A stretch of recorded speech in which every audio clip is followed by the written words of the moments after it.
It is Tuesday, May 26th. This is the Christian Commute. I am your host, Seth Dunn, and you're riding home with me.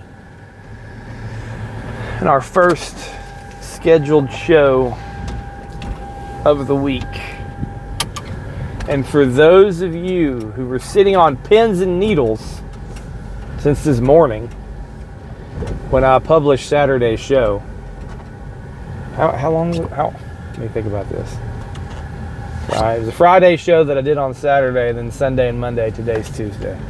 So I guess if I would have published it on time, you guys would have sat on pins and needles. But for those of you sitting on pins and needles and wondering, I was able to avoid Jeans and Sneakers Keyboard Man with great success on Sunday morning. And speaking of Jeans and Sneakers Keyboard Man, who you will find in some form, probably a more advanced form, at seeker-sensitive goat churches, now is the time for me to advocate you remembering why crosspoint.com, why northpoint.org, why elevation.com, and why rockbridge.com if you want to give away money to that. And you remember last time I said I really need the money more in the fall when school starts back. And I regret to inform you that my wife just gave up on doing a Google ad campaign for me, so I'm kind of ticked off about that. She volunteered to help. She's like, let me do one of these for your websites. I was like, you showing interest in something I care about, this excites me. And then she's like, well, I don't want to do it. So I'll just go back to the old-fashioned way, I guess. The old-fashioned way, by the way, now is targeted Facebook ads. I wonder if I could do a targeted Twitter ad. Who knows? Maybe I should just send maybe I should go to the old-fashioned way and do a direct mailer, like send mail to somebody's house but the envelope would have like a goat on it. You go to seeker-sensitive Ayatollah of Rock and Rolla Coffee Bar Goat Church in the Purple Haze, led by Pastor Electric Blue. Maybe you should. So don't forget about the Y Project. I'm going to tell you something. It's sort of like Pokemon, right? Because you guys know how the Pokemon work. They evolve. Like you get a Pikachu, but then it turns into a Raichu, which is a more powerful Pokemon. Hold on a second. Let me think. Charizard. Okay. If there's one Pokemon that I know about that's the evolved one, I think it's the Charizard. It's like a fire-breathing dinosaur dragon Pokemon, but it starts as like a little cute dragon thing, and then it evolves. It's Charmander. It starts as Charmander, and then it evolves into Charizard. And some of you people are like, what are you talking about? I'm talking about Pokemon invented by Nintendo. They're super popular with kids, and the idea is you catch these little monsters, and then you train them, and as you train them, they evolve, and you fight your monsters against other people's monsters. Like, if you think about Pokemon, it's really barbaric. You go and capture these wild animals, and you trap them in a little ball, and then you train them to fight other Pokemon. Michael Vick got arrested for that, but somehow it's the most popular trading card game out there now in video games. So who knows? But the whole point is your Pokemon evolve. They're the same type of creature, but they evolve into different things. And I think that's how it comes with T-shirt, jeans, and sneaker man. Like at the big seeker-sensitive Ayatollah of Rock and Rolla Coffee Bar Goat Church, Jeans and Sneakers Man is a hip kid. He's probably in his 30s or 40s, and he's making $100,000 a year. He might even have a little band on the side. Okay, he's in. But there's a worst version of him, and that's a 50-year-old dude who's tried to adapt from how he came up, and he's dressing like a younger person, and he's some old guy trying to play elevation music and be relevant to attract a younger crowd to church. I guess he'd be a de-evolved Pokemon. You know what? The next time I come across one of these dudes, I just want to look him square in the eye and say, "You, sir, are a de-evolved music Pokemon." But that's what's going on at the seeker-sensitive rock and roll churches. Oh my goodness. More dreary rain. I drove in a downpour home from Athens yesterday, and now I'm driving from Dalton back to Cartersville and yet another rainstorm. And it's one of these things that's like, I got to mow my yard and it won't stop raining long enough for me to mow my yard, and I'm afraid that the neighborhood guy who comes around and threatens to fine you if you don't mow your yard will come get me. I mowed my front yard Saturday, but my riding lawnmower had a flat tire and I didn't mow it before I left on my trip. And my kids are out of school, so I could put them to work, but I'm not in the rain. I do not have a full show for you today. There's no question in the inbox. Like I mentioned last week, we got one in the 11th hour last time from Jeff in Florida about David eating the showbread, but the inbox remains empty. But if you have a question about Christian theology and apologetics, you can write to SethDunn88 at gmail.com. That is SethDunn88 at gmail.com, or dial 470-315-0875. The Christian Commute is your theological roadside assistance. Today's show title is a young middle-aged churchgoer. A young middle-aged churchgoer. We'll get to that, hopefully, after the Bible chapter review. We finished Luke chapter 12 today. So we're finishing another chapter. We're in Luke chapter 12, verses 57 and 59. Jesus is giving warnings here. He's told people to be ready for the master of the house to come. Be ready and to be ready, if you're the head of the house, to be ready like a thief would come. A thief could come any moment, so be ready so you don't get robbed. He's condemned his audience for being unable to read the signs of the time. Finally, he's going to give this one last warning to them. One last little bit of advice. And why do you not even on your own initiative judge what is right? For while you are going with your opponent to appear before the magistrate, on your way there make an effort to settle with him, so that he may not drag you before the judge, and the judge turn you over to the officer, and the officer throw you in prison. I say to you, you will not get out. You will not get out of there until you have paid the last cent.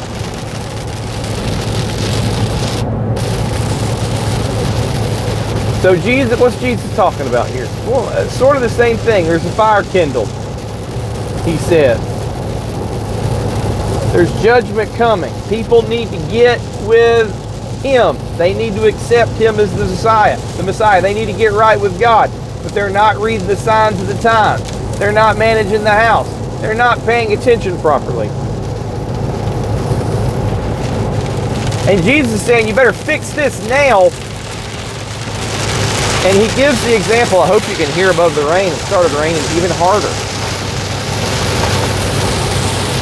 He gives the example of being on the way to court with someone. If someone's taking you to court and you're wrong, you usually know it. I'm going to put that out again. If somebody's taking you to court and you're wrong, you usually know it. People observing a trial, they think, well, we're going to see what the outcome, whether this person is innocent or guilty in a criminal sense or in a civil sense.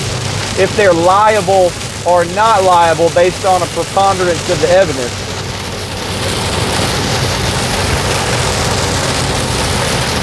But you know if you did it or not. So for a criminal court,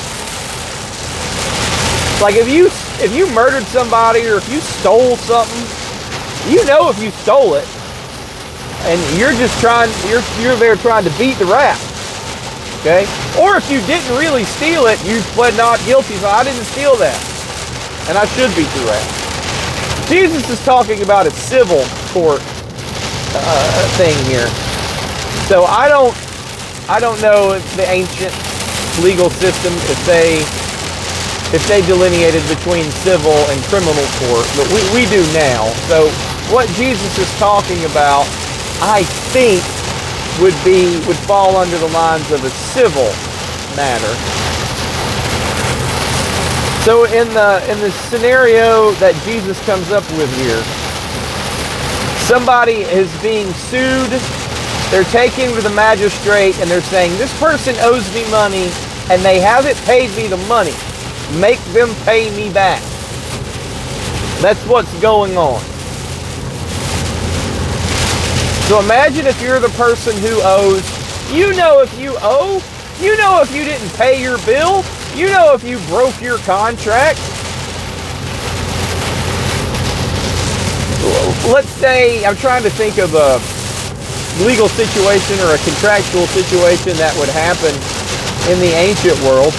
Let's say somebody said, all right, if you deliver me 25 sheep every week for 4 weeks, upon the 4th delivery, I'm going to pay you 500 denarii.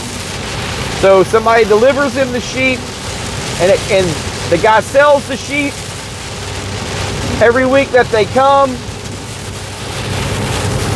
but he doesn't make enough money to pay the 500 denarii, and worst of all, he has some other debt that he uses the 500 denarii to settle, and now he can't pay the sheep salesman, and the sheep salesman said, we had a contract, I delivered, you owe me 500 denarii, I'm going to take you before the magistrate. Now what are your options here? We can say, fine, take me, I'll just prove to the magistrate that to let me off. Well, no, you know you owe for the sheep. Your best bet is to settle with that guy before he takes you to the magistrate. Because the magistrate's going to say, hey, here's the contract. I got a copy of it right here. There's witnesses to the contract. There's witnesses that saw the sheep delivered, and you haven't paid this guy the money. I'm putting you in debtor's prison. I'm handing you over to the officer, and you're going to work in debtor's prison, and until some family member pays your debt, or I don't know if they had debtor's prison in ancient Israel. Until somebody pays your debt, you're not getting out of debtor's prison. But you know, if you're wrong and you're being drugged to the court, that's what's going to happen to you. Don't be stubborn. Don't think you're going to beat the rap. Make a deal with the accuser and say, you know what, man, I messed up, but I have this other income stream coming in. It's 200 denarii a month, and I will give you the 200 denarii a month for 3 months. It's going to give you 600, so it's 100 denarii of interest if you'll just not take me to the magistrate, if you'll just give me the time to do it. Cut a deal. Settle with him. Because the judge is going to make you pay. I think some people, they read this parable, if you will, they read it and they say, this, always settle. Jesus is telling you to always settle before you go to court. No, if you think you're going to win, don't settle. Smash them. You know? But the idea is you know you're going to get thrown into prison. You know you got to pay every penny because you know you're wrong. And what Jesus is telling the people here is you're under judgment. And you better make it right now before the fire that's kindling comes to full burn and purifies everything. In other words, the judgment is coming. The final eternal judgment is coming. Now, you want to be cast into hell Get right now. And why do you not even on your own initiative judge what is right? Read the signs of the times, guys. Figure out that the Messiah is here. Get right with Jesus now. Because you can get right with Jesus now because you're a sinner. And you can repent. Make the deal, as it were. And it's a pretty good deal. Jesus died for your sins, and that's that. Or keep on being against the Messiah, and when the Father comes, you're toast.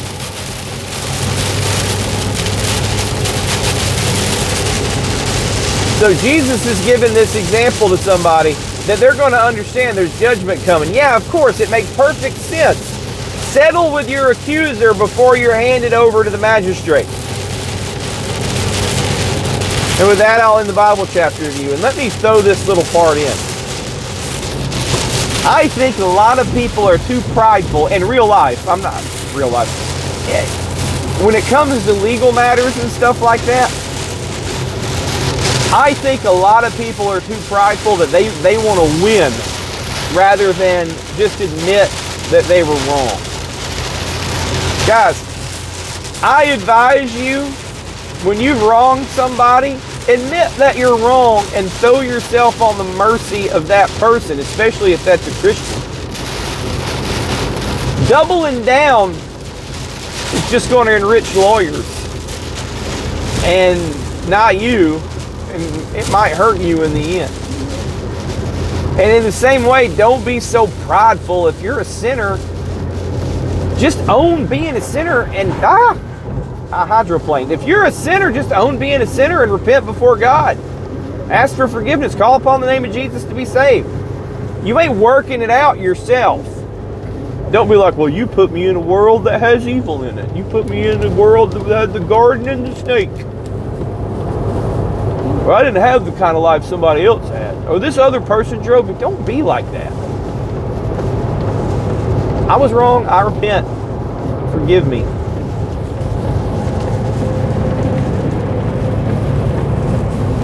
Let me tell you, the first time you ever do, I'm not talking about the first time you ever do that, like, because you get saved once. I'm not talking about that. What about the first time in your life that you're humble enough to just, like, I was wrong. I've put myself in this situation. I would not be in this situation if I hadn't done X, Y, Z. And yes, the repercussions were unfair. I wasn't treated right, and the punishment's too extreme, blah, blah, but just, you know what, I was wrong, whatever. Nobody's perfect. I was wrong. I really think that takes people back, like, whoa, maybe I need to rethink how wrathful I'm being in that situation. For me personally, it was when I got the Keurig coffee machine for the Treasury floor in Georgia Pacific and all the HR stuff that came out of that. And I just remember telling my boss, like, all right, I was wrong, I'm sorry, whatever. And all of a sudden, I wasn't in trouble anymore. And silver lining, we got to keep that coffee machine. I think I've told that story before. Maybe I'll tell it again one day, but not now. All right, I'm on the other side of the storm. Just let up. Let's go to today's show title: A Young Middle-Aged Churchgoer. Practically, do you ever wonder to yourself, why does T-shirt and jeans man exist? No matter what level of Pokemon he is, why is he there pounding out elevation in Church XYZ? Why is there a smoke machine back there? And you think if you're at a church that's not some business of some church planter guy that's only been around 10 years, if you've been in a church that's like 50, 25, 100 years old, you think, it wasn't always like this. Why have we gone down this road? And listen, I don't need to call the board of deacons down there at Culvert Baptist to ask, why did you get jeans and T-shirt, man? I know what they're trying to do. They're trying to attract a younger demographic because they feel like the younger demographic that does go to church is going to churches that have that type of music. And they think maybe if we have it, people won't drive past us and go all the way down Highway 29 to the center of Athens to go to Hipster McChurch. If we put some version of his Hipster McChurch in our church, square pegging around the hole that it is, maybe they'll stay here. That's where they're at. They're after a demographic, and the demographic is young people. And by young people, I'm not just talking about like 20-year-olds who aren't married yet. I'm talking about the 25 to 39-year-old type or 45-year-old type. People with kids. People who work and they got money, right? They're working, so they're not on Social Security. They're not on the fixed income. Hey, listen, I'm on salary. My income is just as fixed as some Social Security person. All right, but you're on a fixed income. Yeah, so am I. All right. They're going to give me a raise every April. Okay. Until then, it's fixed. Unless I get a new job. I don't want a new job. I like the one I have.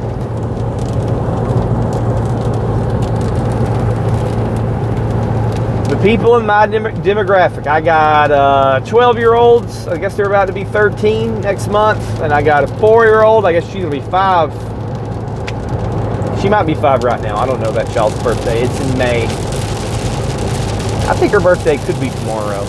Listen, when you're the 6th kid, you're lucky to get dinner, okay? Don't ask me to know your birthday, as much as I love her. Okay. So, I am that coveted demographic, even though I'm a little long in the tooth. I am about to be 44 years old in July. I don't really consider myself a young person anymore, because if there's somebody my age who does good in professional sports, it's like, remember this video and this guy who was 42 threw a shutout, or this guy who was 42 threw some touchdown passes, like old man Phillip Rivers. I'm like, what are you talking about? Phillip Rivers is my age. So I am past my prime, okay? I'm not afraid to admit it. My best days of church softball are behind me. I am on the older end of that coveted demographic, those 30 to 40-year-old people who have a family, who are going to plug that kid into the youth group. And all these churches who want to grow, they're like, I got a children's ministry, I got a youth group, and I got Jeans Man at the keyboard for the lady who listens to this on the radio. We have what this demographic wants, and we're going to get them.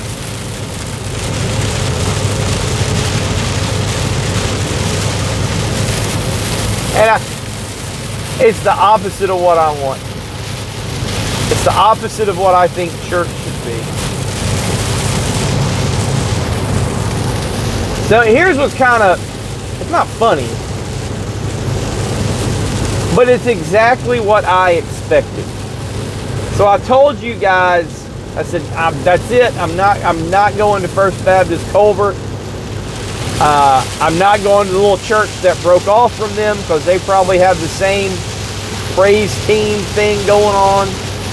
I'm going to go to this Bible church. Hey guys, I could have, but I didn't. I didn't look them up on YouTube. I didn't listen to the sermons online. I think I went to the website, and I could just tell I ain't dealing with this crap here. So I went there. I went to that Bible church in Danielsville. I walk in, simple building, and they got hymn books sitting on the chairs. The celebration hymnal, the very same hymnal that we use at my church. We have celebration hymnals. I'm like, hey, yeah, part of me is like, nailed it. Just like I was telling you, I told my daughter the other day, we're going to beat this rain. I'm 44. I've been through this storm before. Like, I run the Christian Commute podcast. I own Pulpit and Pen. I know how to look at a church website and know what I'm going to show up to. Nailed it. All right. I'm going to sit here for the next 30 minutes and not be ticked off. I'm just going to sit here and sing these hymns with my kids, and it was nice. And by the way, super friendly church. But looking around, do you know who the youngest person there was? me. I mean, obviously my son was the youngest person there, my son who was with me. But as far as adults, I'm 43, 44 in July, and I was the youngest person in that room. The youngest grown-up in that room. And listen, I'm not a young guy. Now, I know it's Memorial Day weekend, so maybe if there are people who are younger than me at that church, like middle-aged people, maybe they went off to the beach with their families. Old 50, 60, 70-year-old people are not running off to the beach on Memorial Day. So I recognize I was there on a holiday weekend. Maybe it's more crowded. Maybe if there is a younger crowd there, they were gone. But, I mean, are all of them gone? And looking around, I'm doing the math in my head, the marketing math, and say, this is what you get if you don't go modern on the music. If you don't go elevation on the music. This is what you get. Old people. And it's one of those things like, if you were to see me and say the vice president of finance who works with me, she is a couple doors down from me, and then the other director, what's his director of some other kind of director, I got a director of financial. If you were to tell people like my title, director of FP&A, and this guy's title, I think it's director of financial systems, no one would know what we do. What do you do here? What do you do? Spreadsheets. But if you were to take the three of us and say, which one of these people is the oldest and which one is the youngest, people would say, I don't know. I don't really have a good guess. It's not that apparent. One of these people doesn't look significantly older than the other. And we're all around the same age, maybe a couple years different here and there. In fact, I think I might be the oldest. So it's not one of those situations where you go to an office where there's middle-aged people and say, well, I don't know which one of these people is oldest. They look the same. When I was in that church service Sunday, there was no question, like, is this guy over here 45? Is this guy over here 42?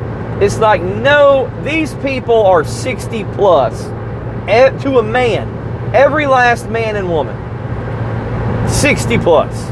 There might be somebody in their mid-50s. But I'm the youngest person here, and it ain't even close.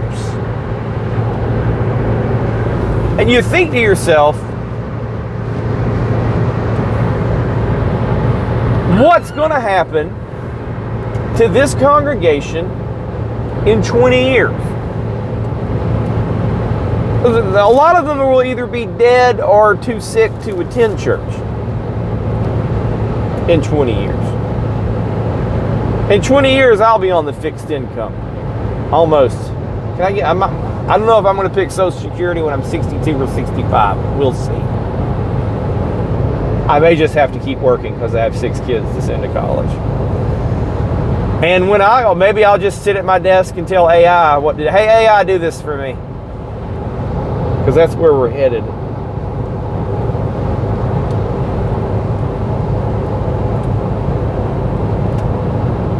But the fact of the matter is, the church without a younger generation is not going to continue as a going concern indefinitely. And there's different ways to look at it. You can look at that and say, well, we're going to change to adapt and do what we need to attract young people. Or you can say, okay. All right. We're not going to become worldly for the sake of staying relevant or staying alive. So think about this. Think if you're an actor and you live in a big house, and let's just say you're a woman, and you're somebody like Jamie Presley or Drea DiMatteo, and now you're past 40. You made a living being like the hot character, and now you're old. Nobody's casting you as the hot character anymore because new hot characters are born every day. And so I'm going to go on OnlyFans to maintain my income status. All right, you can do this, but now you're that much closer to a prostitute on OnlyFans because you're doing pornography. All right, then, go ahead. And I think it's sort of the same way with church. Well, we have to continue as XYZ Baptist Church, so we're going to delude ourselves for the sake of staying relevant. You say, well, is that worth your life? It's like when you see these people who have these dogs and they're paying $800 a month for this dog's medicine and it's walking around in a doggy wheelchair. Maybe let that dog die. What's the quality of that dog's life?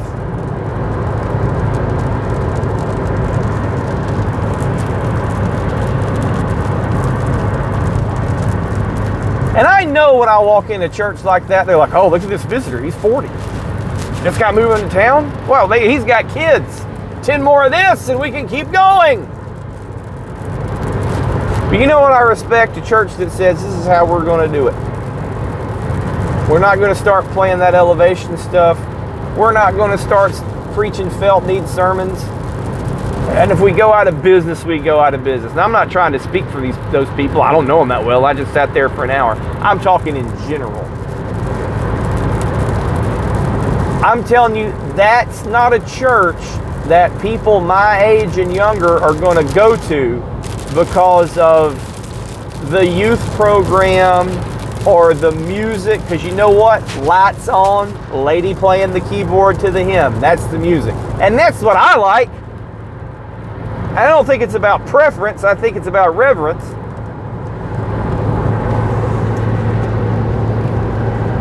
But I think that's the attitude that you need to have at your churches, and I'm afraid a lot of deacon boards and elder boards and committees on committees don't have, is we're going to be what the church is supposed to be, and if that means XYZ Baptist Church doesn't exist in 20 years, then we won't exist, and that's up to God. Of course, we're going to keep evangelizing people. We're going to try to grow through evangelism and baptism, but we're not going to try to grow by being attraction, right? And turn ourselves into something that we're not for the sake of continuing our existence or perpetuating ourselves. And I think what happens is as churches grow, or did grow, because I don't really think we're in a church growth era anymore. We're in a more secular society that really respects Sunday less. That's just where we are in our nation's history. It could go up or down. It could change or not. I don't know. But when you have these churches that have been around for 100 years and started as a tent, and now they have buildings that are worth millions of dollars and properties and vans and staffs and a whole payroll and secretaries and all this overhead to support. There's this idea like, what's going to happen to all of this if we don't stay relevant? And I think what you need to ask yourself is were you a good steward of God's resources when you bought all of that stuff and hired all these people, and now you're not relevant anymore? Because all the stuff, all the buildings and whatnot, it didn't make you relevant. Now it's just a huge expense that you have to maintain. In order to maintain it, you're going to have to change what you are. And I think that's how you end up with churches like Colbert First Baptist. It's full of old people too. I mean, there's young people there. I've seen them. But, you know, it's no secret who's funding that church. It's the older generation. Who paid for the little fellowship hall / basketball court next door? It's the older generation. And I'm going to guarantee you, the older generation hates the music that Blue Jean and Tennis Shoes Man is doing. And they hate his 30-minute concert. And they think we're going to sit through this for the sake of the next generation. No, you're just ruining the time you have left. That's really what you're doing. If there is a lifespan on your church, if your church is going to go out of business in 20 years, and you know what? Who cares what happens to the property? You're going to give it away to the Baptist Association? You're going to sell it to another church? Is it going to be a disco? I don't know. God's not short of property. We want to be good stewards, but we want to realize that God owns the cattle on 1,000 hills. Like, he doesn't need your building. He'll be just fine without it. And I mean, we know from church history that the very early church didn't really have buildings like we do now. They didn't really have that overhead. There's not a bunch of property that exists after the people. And I'll use my church as an example, and maybe it's a bad example because my church is exceedingly small, right? Our church probably needs to grow some, all right? But if we had a church dinner, and we have one every month, and somehow our food got poisoned from spoilage, or I don't know, if we catered it and it had salmonella in it, we all died, there'd be nothing left of our church. The building, somebody else owns the building, and it's a little building anyway. There's not an army of staff people. I mean, it basically would be a website, and then the website would go dark after the treasurer, who's dead in this scenario, didn't pay the bill next year, right?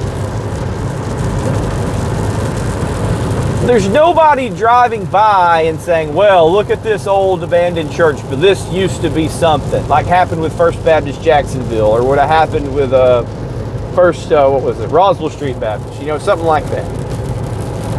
There's no evidence of decay from a building. The people would just be gone. And I think if you get into your mind that the church is just the people, then you're not going to be so worried about, well, what are we going to do for the legacy of this? What are we going to do? How are we going to sustain our buildings and our staff? You're going to say, all right, we're going to go on as long as we can. We're going to execute the Great Commission as long as we can, as long as we're able.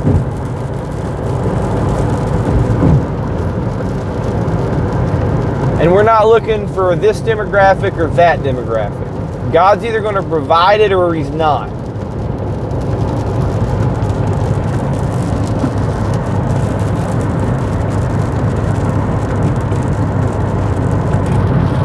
And you're going to have to accept situations where there's somebody like me who's nearly a 45-year-old guy, 44. He might walk in and be the young guy, a young middle-aged churchgoer.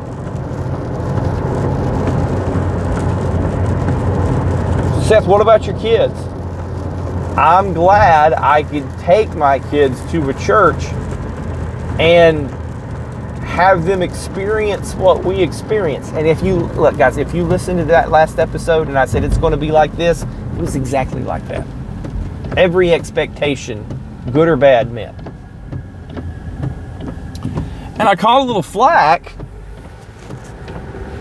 for not going to church with my mother-in-law. My mother-in-law says, well, you're always welcome. First of all, it's a Baptist church. Of course I'm welcome. But they always want people to go there. You're welcome. I know I could have come with you. And I told her, I said, hey, you know what? You say I'm welcome, but I wrote the music guy, and I said, you're listening to this type of music. You're doing this music from Elevation. And he told me if you don't like that, basically, in so many words, if you don't like it, go to church somewhere else. And I said, that's what I did. He was right. He gave me good advice. And that's what I did. And if enough people were to say, just take that advice and say, you know what? I'm not going to sit here and endure this. I'm just going to go. Because my son told me, he's like, I don't want to stand up for 30 minutes and do that. My knee gets tired. I don't want to do that. He's a 12-year-old kid. I don't want to do that, Dad. I was like, I don't want to either.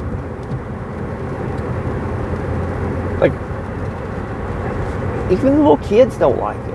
At least my kids don't, because my kids have been raised, the way I raised them, to use a tautology. I don't want kids thinking church is something they have to endure. And that's what it is for a lot of people now. They're just enduring that. And I can remember feeling that way as a youth, even in like youth service. It's just like, all right, are we done with this now? Like, do we have to sing another one? Can we let this not be a concert?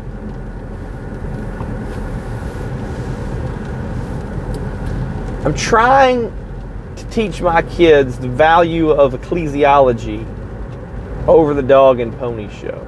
And it's one of the reasons I named my kid Athanasius. Because Athanasius was like, well, this is how it is. And if the world doesn't like it, I'll just be against the world.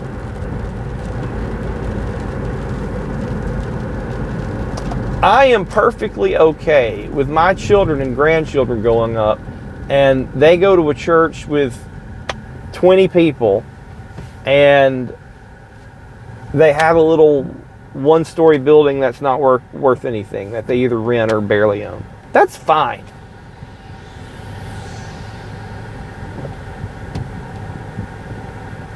I don't want them to be another cog in the cross-point wheel.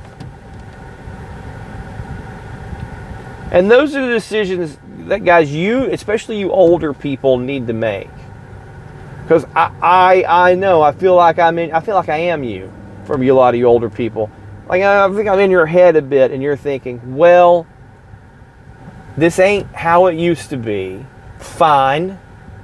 Just because something used to be some way doesn't mean that's the best way. Because think of how horrible everything is now. 20 years from now, that now is going to be how it used to be, which is bad, which needs to change.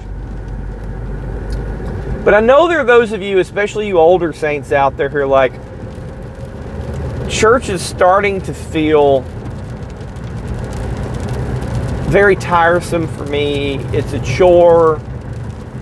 Half of it is a concert, and I don't really like this. But I know why we're doing it. You know, we're having salvations in the youth group, so that's worth it. Guys, listen, we're going to have salvations. That's who gets saved, by the way. Young people get saved because you're told very early in our culture that you're a sinner. Not a lot of 80-year-olds out there getting saved, but the unsaved 80-year-olds are the people who rejected God for 80 years, and they're about to get drugged before that magistrate, and they're about to get thrown in the jail, handed over to the officer. And that's coming. All right. And that's just statistics. I'm not saying 80-year-old people never get saved. I'm saying that's just statistics. If there's a gospel witness in your community, those young people are going to get saved. Like, what are you saving them to? When they're baptized, what are they in now? The thing you're putting up with? Let me frame it this way. I know a lot of people who play travel sports. Basketball, soccer, baseball. And we played a couple of years of travel sports too, until it just wasn't feasible for us anymore. And they're always complaining, like, our program is not good. I don't agree with our coaches. We have to travel too much. I don't like this tournament. You know, something's wrong with this dynamic. And I say, why do you keep paying for it? And I tell that person, I said, outside of your mortgage, this is what you pay for more than this is your biggest expense, is paying these fees and then paying for the travel and all the other ancillary expenses when you're out. And look how unhappy you are with how much you're paying. And I said, you wouldn't do this in anything else in your life. If your internet service provider was this bad, you'd change it.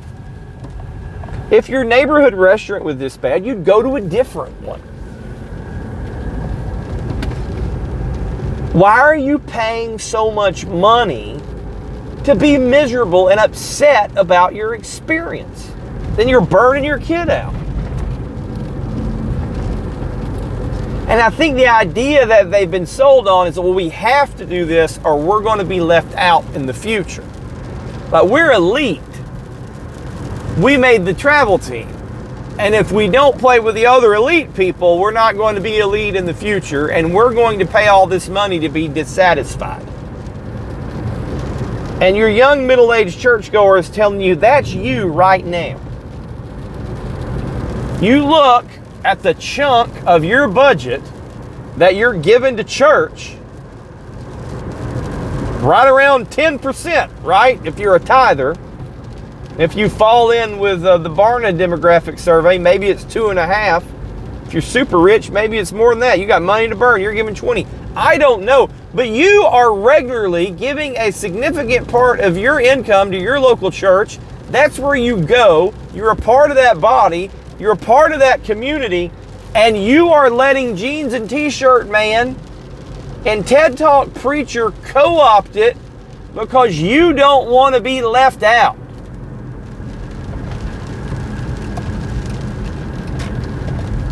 If you're going to lose either a family who goes to your church or a potential family for your church because they want to go to Jeans and T-shirt, keyboard, sneakers man, let them go. Miss out. Keep sharing the gospel. Keep trying to disciple people. But don't be afraid to miss out.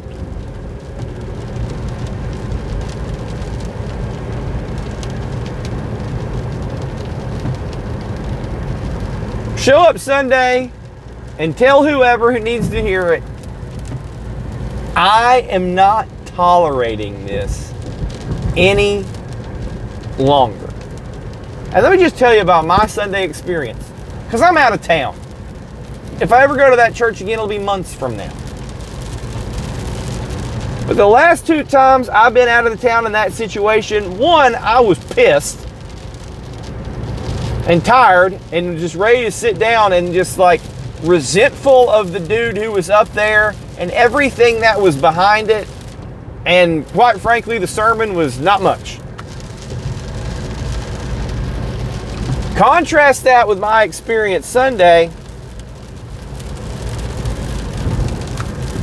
I didn't actually enjoyed a nice worshipful Sunday. It's not about me, it's about the Lord, but it was this is the way, as the Mandalorian would say. And why? Because one group of people said we're going to set it up this way. It's going to be based on the Bible, and that's that. And another group of people said, well, let's get this guy with the jeans and the tennis shoes and play 30 minutes of Elevation. This is America. You guys have at it, but I'm not going to be a part of it, and I don't care how many of my relatives go there.